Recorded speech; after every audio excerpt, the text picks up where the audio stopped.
A quick spoiler alert. In this video, I'm going to talk about the contents of this particular adventure. If you're planning on being a PC, you may want to skip this video. If you're a GM, you could probably go ahead and watch. There we go. Oh, hey everyone. Welcome to Scott's RPG Reviews. I'm going to actually do an RPG review. The last couple of reviews have actually been about Hasbro and D&D and Wizards of the Coast and all that. I want to get back on to real RPG reviews. And today I'm going to talk about an adventure written for Old Gods of Appalachia. It's called Best Leave Them Ghosts Alone. It's available on Drive-Thru RPG. I think you can also get it on the Monty Cook game site. It's a PDF. I actually took it and printed it out and put it in a coil binder because I prefer it that way. First of all, I want to apologize or kind of back up a statement I raised when I first reviewed Old Gods of Appalachia, where I said I was concerned about new content coming out. They've come out with this, and they're coming out with more content. They've got a Kickstarter running in June for more content, so that's cool. So let's talk about Best Leave Them Ghosts Alone. This is a standalone adventure, and honestly, it really is designed not as a startup to a campaign, but a kind of one-shot. It's got pre-gen characters that are all tied to each other, and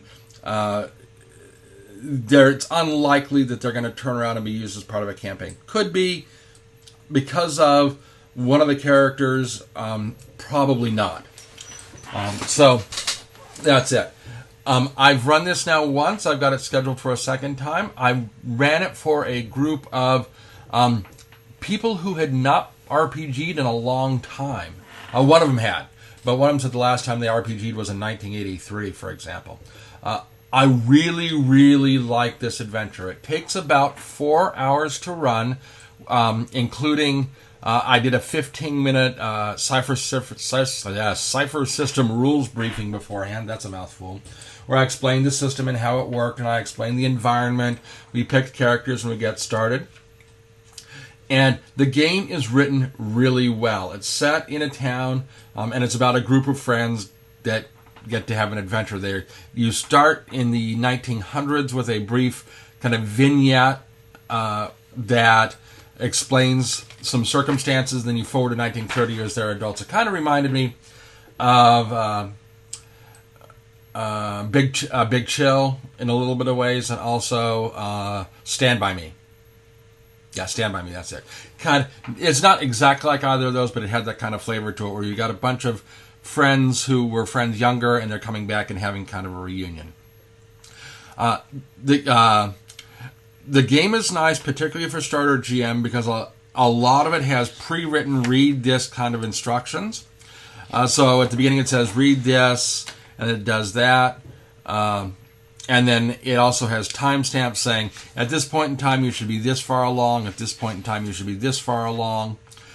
So it's really good for a beginner GM, and it keeps you on track and on time. The only, and I can't say this is a downside, but there's a couple things I do want to make clear about the adventure. It is definitely what I would classify as a line course game. You go A, B, C, D. There are a series of specific steps you go through.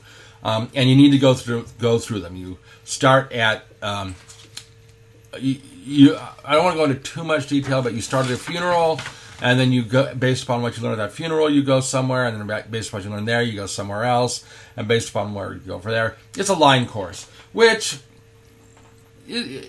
for good beginner players is pretty good. I think for more experienced RPGers, the line course might get a little old. The NPCs and monsters and characters are really interesting. There are a lot of different options for the GM to do stuff. It says, like, you could do this, you look at the timing, do this, don't do this, so on and so forth. There are some interesting choices the players have to make. In fact, at the very end, the PCs are left with a choice of picking sides. They have to pick sides. And when you start the adventure, it seems pretty obvious that, oh, this is the right and good side. But when you hit the end, it's not entirely clear which side you should take. In fact, my PCs, when they played, engaged in a little bit of debate, not for very long, for maybe 5 or 10 minutes, at the end saying, well, do you know what? Do we want to flip sides? We thought we were going to be on this character's side, but this other character has some really cool things to offer and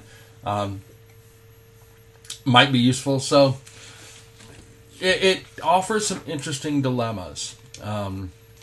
So that is it. It has pre-generated characters in it that are pretty well written. They explain things pretty well and how they work.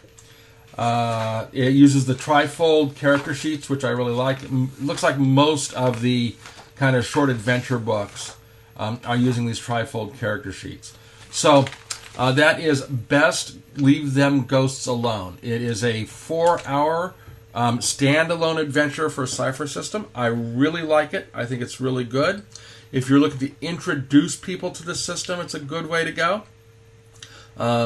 Or if you're looking to run it, say, at a convention or something, it's a good way to go. You can run it in a 3 or 4 hour block without any problems. I will tell you that this game is good enough that when I got done, all of the people that had just finished the adventure said, "We want more. We want a campaign." So it's actually causing me to write a second campaign for Old Gods of Appalachia. So definitely worth it. I would print it out. I would print out the character sheets and everything. And that's it. Great game.